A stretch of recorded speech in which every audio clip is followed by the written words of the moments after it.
Okay, I'm guessing this is going to be the longest video of the Article 100 series because we're going to cover every definition that begins with the word service.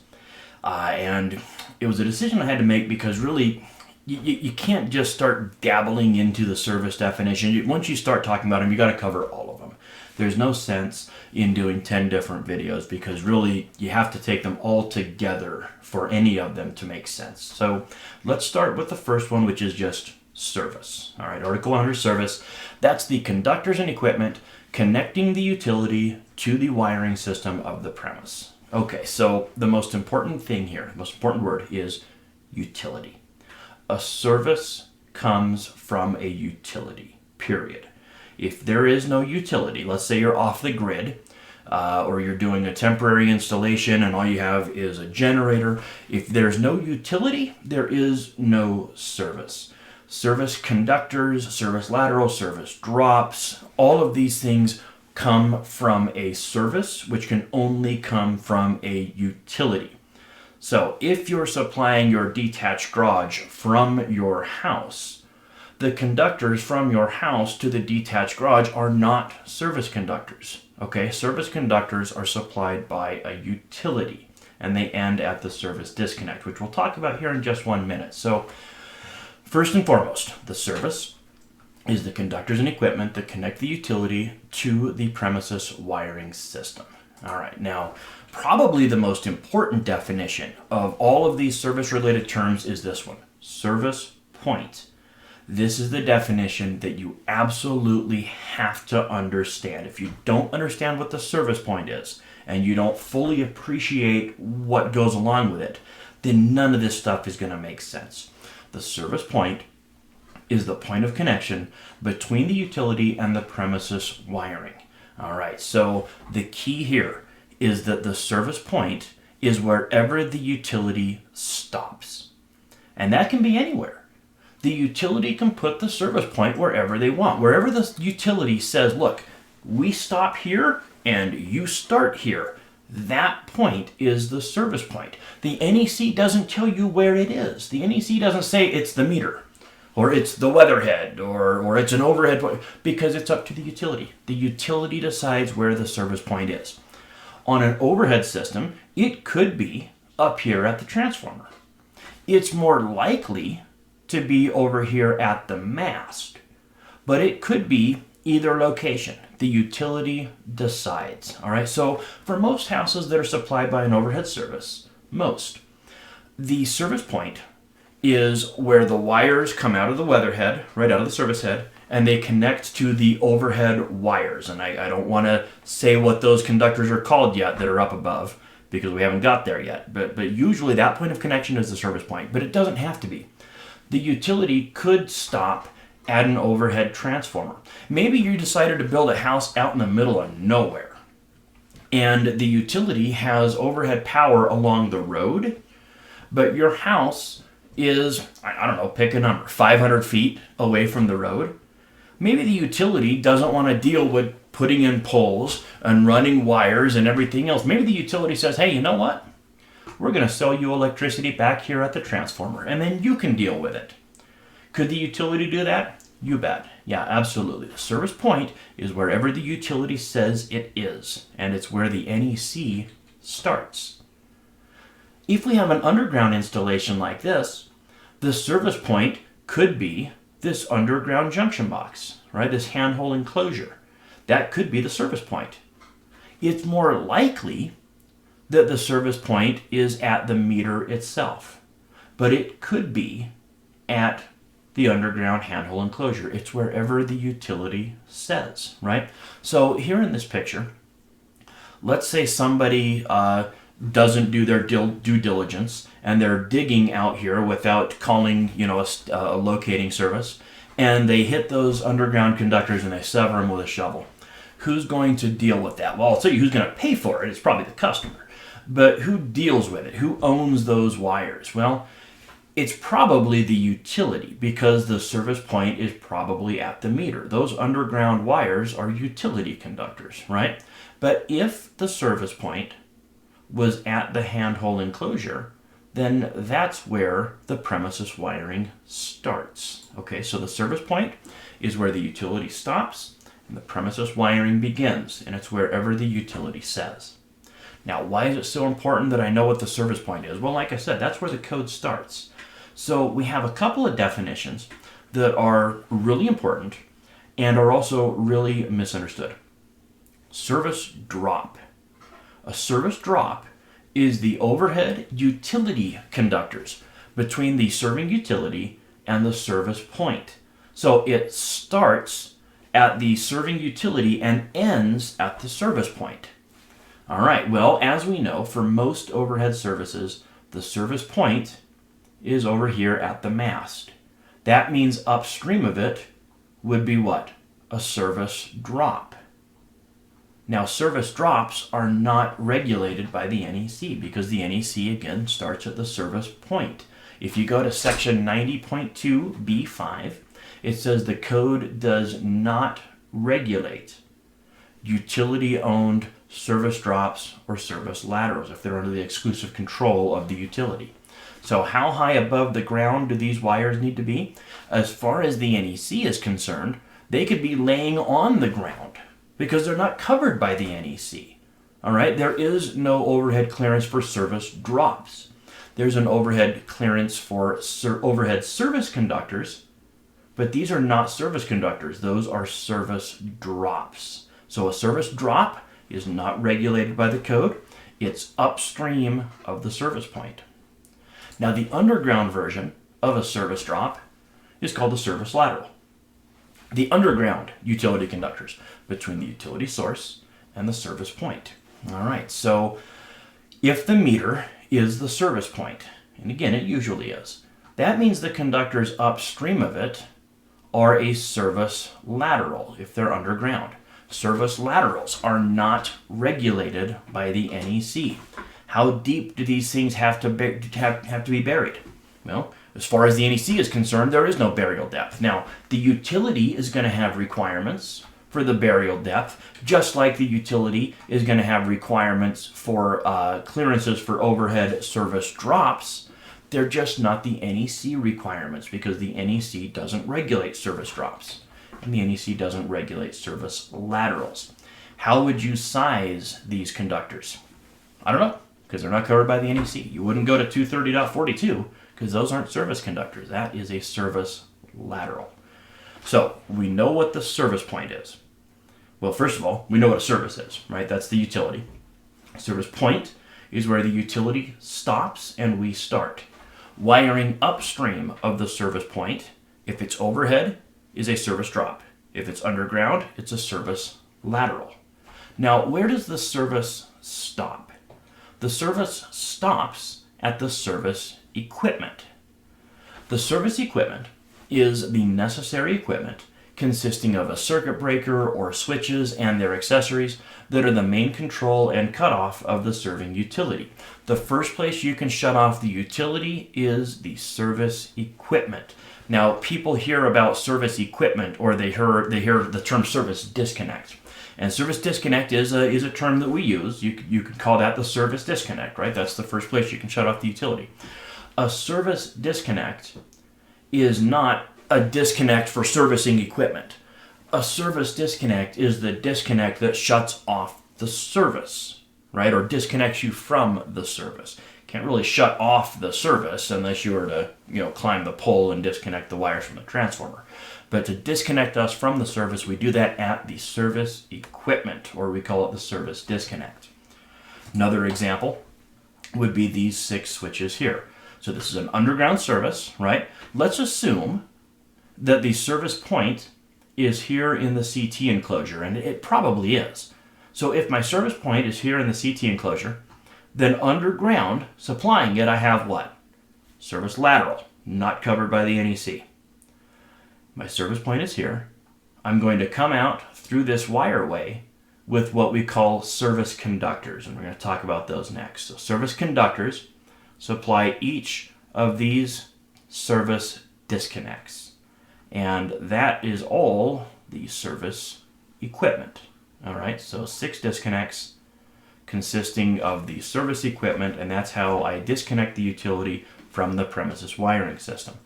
So again, service lateral, service point, and then these wires in the wireway would be service conductors.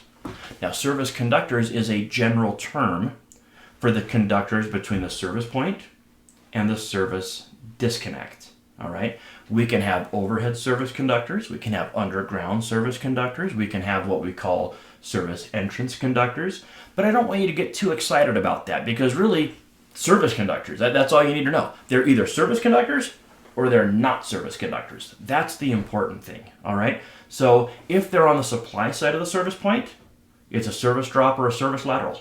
Those aren't service conductors.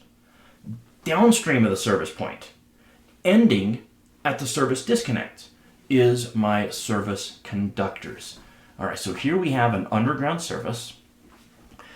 If the service point is outside at the meter, and then I go underground into the building, these are my service conductors. This is my service disconnect. All right, so service conductors are between the service point and the service disconnect. They could be overhead.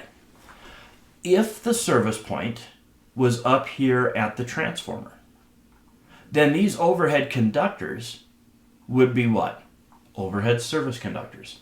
The overhead conductors between the service point and the connection to the service entrance conductors. All right. If the service point was up here, these wires would be regulated by the NEC. I'd have to size them using Article 230 and 310. I would have to have the clearance required in 230.24 and 230.9 because those would be regulated by the NEC. But once again, I know I'm repeating myself a lot. If the service point was at the house, these would not be service conductors. They would be a service drop, and they're not covered. We have overhead service conductors, and of course we have underground service conductors.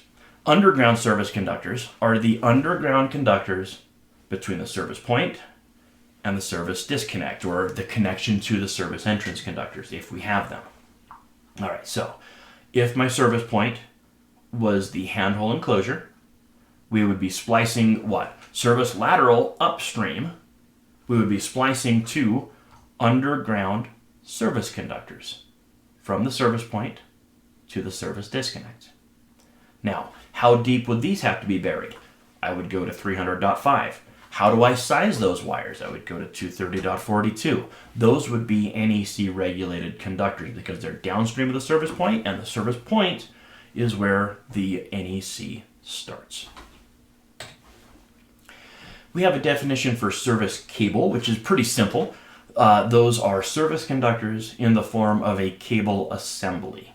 Okay, so here we go into the meter and out of the meter into the house. My service disconnect is inside in this photograph. I'm doing it in a cable. That means that would be a service cable. Same thing over here. I've got a meter going into the house with service conductors. Because it's a cable assembly, that is a service cable. Some of you guys are looking at this picture scratching your head because maybe you've never seen outdoor service cables. It's something you would never see in my area. But if you go to the northeastern part of the country, you'll see this all over the place. Service cables installed outdoors. All right. We have service entrance conductors as well. We have service entrance conductors for an overhead system, and we have service entrance conductors for an underground system. But again, I want to reiterate here. It's not that important that you differentiate between overhead service conductors and overhead service entrance conductors because the rules are the same. It doesn't matter. More importantly, they are service conductors or they're not service conductors. But let's go through the definition and just make sure we're clear on it. In this picture, the service equipment is indoors. Okay, we've got two different service disconnects. We come down here with some service conductors through the meter, upstairs to a service disconnect, and then down here, downstairs to a different service disconnect. All right, so we can debate how legal that is in 230.40 and some other rules, but let's just focus on the definitions. Overhead service conductors would be the service conductors between the service equipment, which would be indoors, and the service drop or overhead service conductors. All right, so this is probably going to be supplied by a service drop because the point of connection here is probably the service point. That means inside this conduit, we have what? Overhead service conductors. Now, here in this enclosure, we do not have a service disconnect.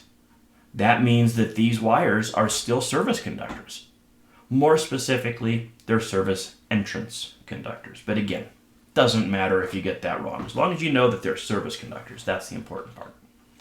Now let's compare it to a different scenario. Same installation, but let's say in this equipment, my service disconnect is on the outside. All right, well, the service conductors between the service equipment, service disconnect, and the service drop is the service entrance conductors. That means that these conductors in the mast would be service entrance conductors, and because this is where the service ends, that means that these conductors would be a feeder circuit, right? So maybe I've got two 100 amp breakers in here, one for each panel. That would mean feeder, feeder, service conductors. More specifically, service entrance conductors.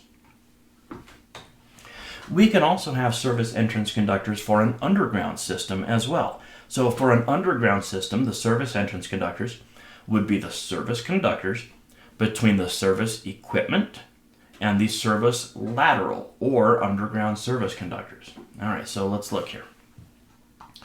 Where is the service point? That's usually the first thing we have to figure out. Well, in this picture, the utility pointed to the wireway here and said, that's the service point. That's where we, the utility, stop and you, the NEC, begins. All right, so upstream of that, we know that we would have a service lateral. So we have a service lateral up to the service point. And then we have the service equipment, which is these two service disconnects. And as we know, between the service point and the service equipment, we're going to have service entrance conductors. So the conductors going through the wireway, through the meter, those would be service entrance conductors. And they end at the service equipment. But again, it's all a function of where that service point is. Let's move the service point in this application. And let's say a more realistic scenario, that the service point is the meters. That's the service point. Well, that would mean that the wires underground and the wires in the wireway, those would be what? A service lateral. They're upstream of the service point. That means they're not service conductors, and more importantly, they're not covered by the NEC. So the service point is the meter. Between the service point and the service equipment or service disconnect is your service entrance conductor. So here in this picture, you've only got a few inches of service entrance conductors. Is that okay? Sure, absolutely. In fact, there's an informational note to the definition of underground service conductors, underground service entrance conductors. There's an informational note that tells us that there might not even be service entrance conductors. This photograph here is a very common piece of equipment in my area. I've inspected hundreds of these panel boards here. This is outside and this is the service equipment. But the note says if the service equipment is outside, there might not be any service entrance conductors, or they might be outside. All right, so if the meter, which is up here in the top left, if the meter is the service point, then the wires upstream of the meter, of course, would be a service lateral, and they're not regulated by the code. And that means these breakers, 1, 2, 3, 4 of them, those are the service disconnects. And because there are no wires between the service point and the service disconnects, that means the installation does not have any service entrance conductors. In fact, it doesn't have any service conductors at all. In this photograph, we go right from a service lateral to the service disconnect. No service conductors whatsoever. Somewhat unusual, very common in my area. And once your state or city adopts the 2020 code, if they haven't already, you're going to get used to having outdoor service disconnects because you're going to have an emergency disconnect on the outside of dwellings. And usually usually that's going to mean you put a service disconnect on the outside. All right, so there's the definition of everything having to do with a service. Might have to watch the video a couple times. It's a lot to unpack. Remember that the first thing you do is figure out where the service point is, and then figure out where the service disconnect is.